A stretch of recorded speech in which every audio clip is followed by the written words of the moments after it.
Good morning, everybody. Good morning. It's good to see you all here. Good morning. Good morning. Appreciate you all's time today. We always want to thank you all for your important role in getting information to our communities.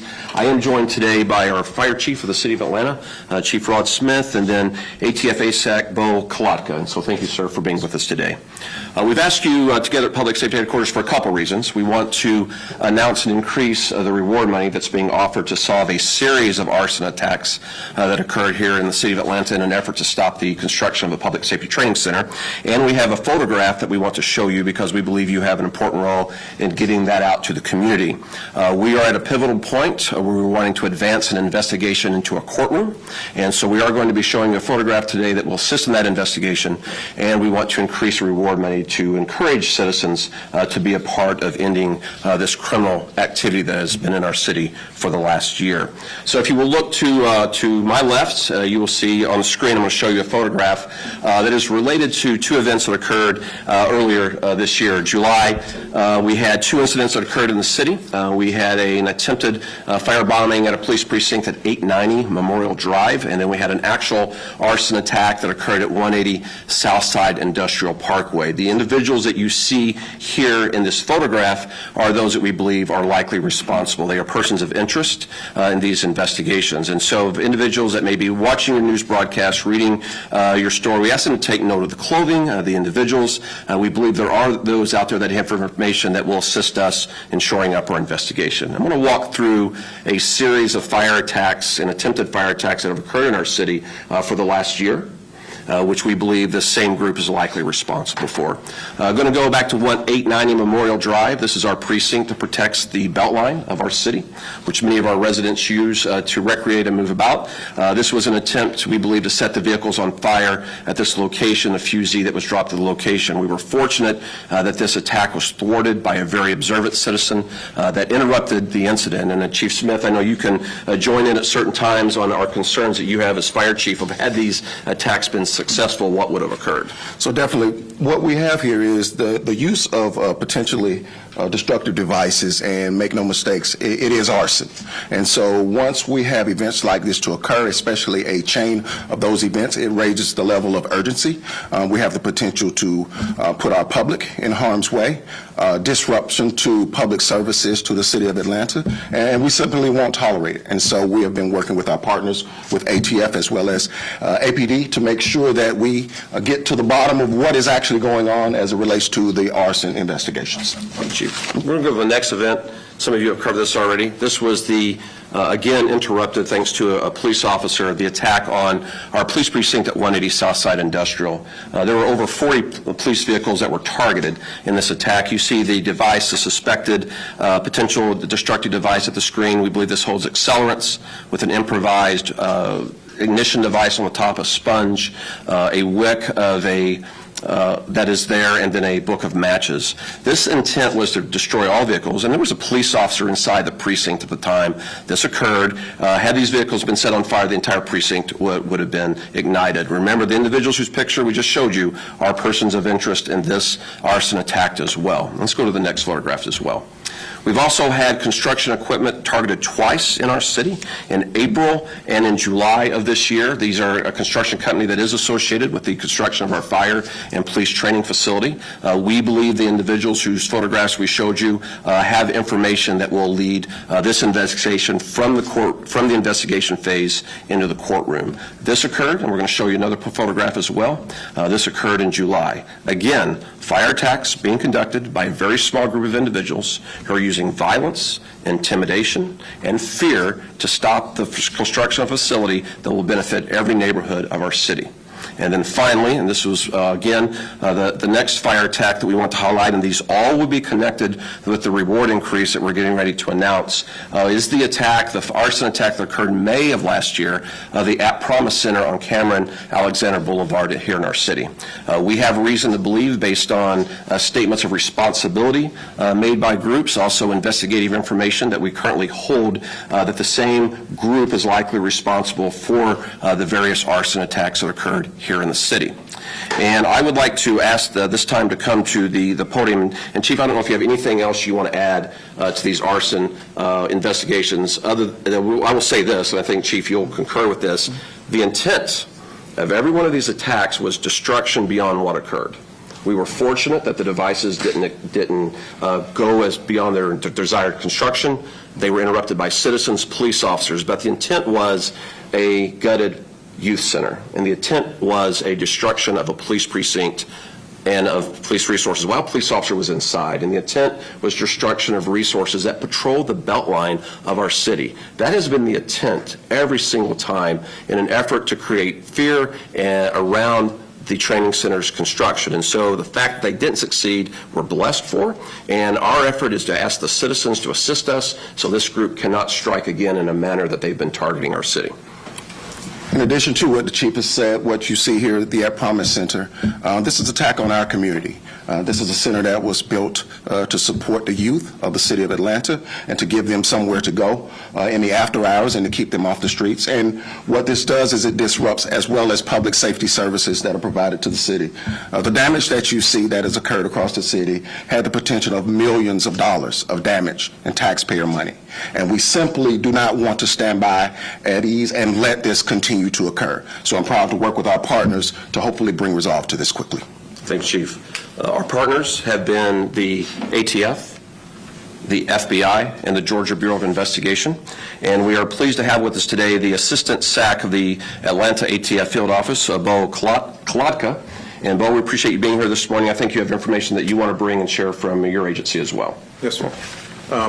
Just quickly, we're increasing our reward from $5,000 to $10,000 for any information that leads to the arrest and conviction of these individuals responsible for this. As you know, our immediate concern is the public safety. Arson is a crime of violence and not only damages property, but it also puts members of the general public and our first responders in harm's way. Making our communities safe is ATF's and our partners' #1 priority. And we are hopeful that members of the public, with result of these rewards, will provide some critical information in identifying these individuals. Thank you, Chief. Thank you. Appreciate it, sir. In addition to the increase announced by the Alcohol and Tobacco and Firearms Bureau, the Crime Stoppers reward is now being increased from $10,000 to $50,000. And so this is a total reward leading to information on any of the arson attacks that we just showed of $60,000 to help us advance this case from the investigation phase into a courtroom so individuals that have been targeting our city can be held accountable. And I want to make this very clear. For those that have legitimate concerns about the construction of a training center, how tax dollars are used, green space uses, we will continue as a department to protect those First Amendment rights repeatedly, daily, whenever they may occur. This is not about the protection of the First Amendment. This is intimidation, this is fear, this is destruction, and this is targeting key assets that protect this city. From our belt line to our motors unit, we'll protect parades and events throughout the city, to a youth center, and then a construction company that is investing in the advancement of this city.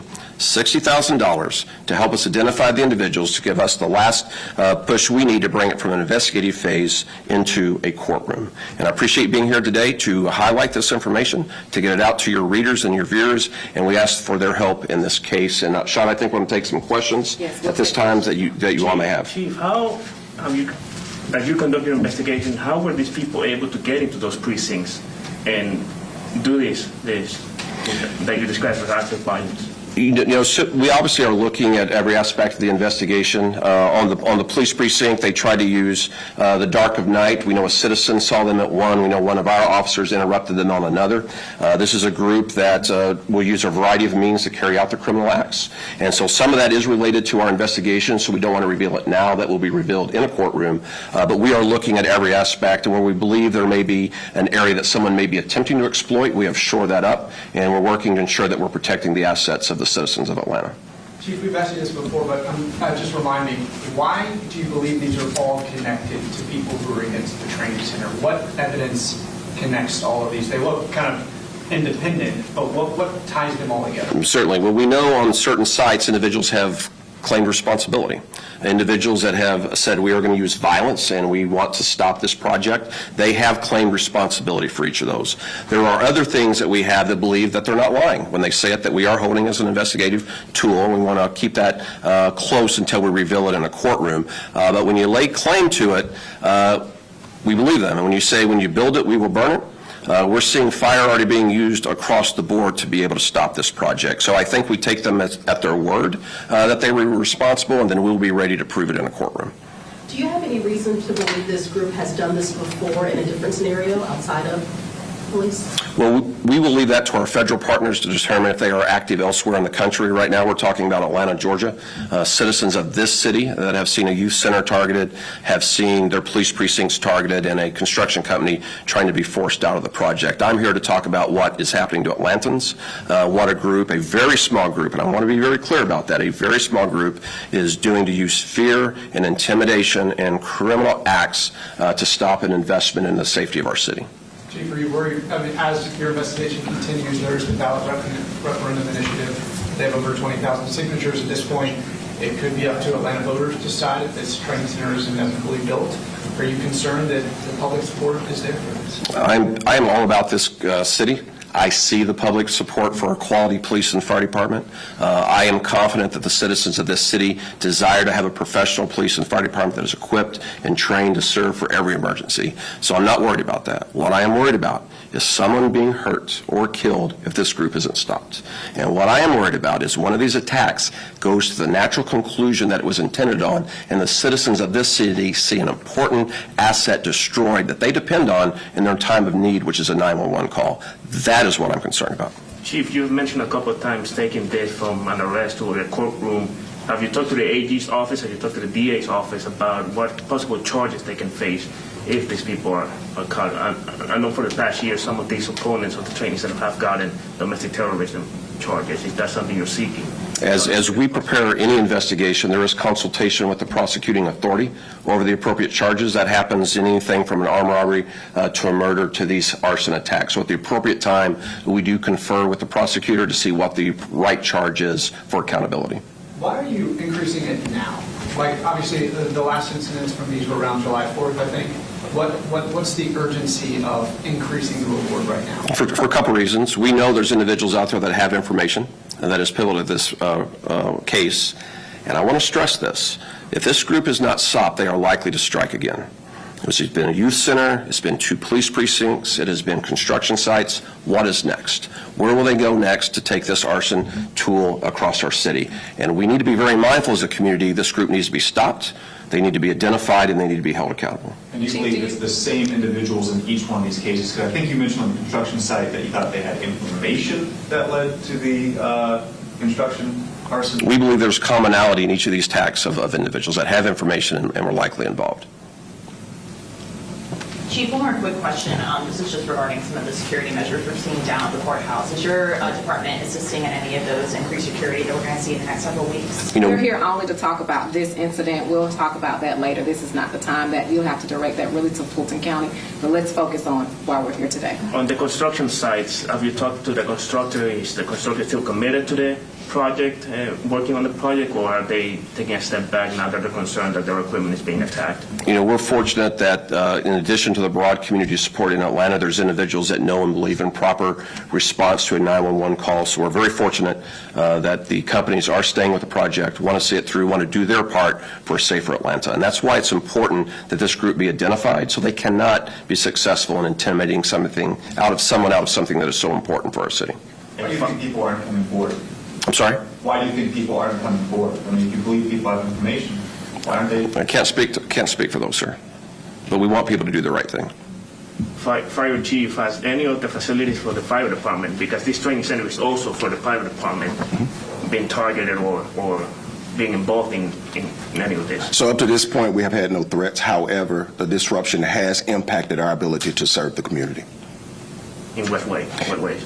When you have an event such as this, you tie up several resources. If you look at the Southside event, what you had is a full incident response, which required a total of about 7 to 8 pieces of equipment, of upwards of 40 people responding to that event. And so these are the calls that take our resources away that potentially are in place to service the citizens of Atlanta. And how is ATF involved in this? How is ATF helping out? So because it is arson, and it has the potential to be a federal case, we partner with ATF in all arson events such as this.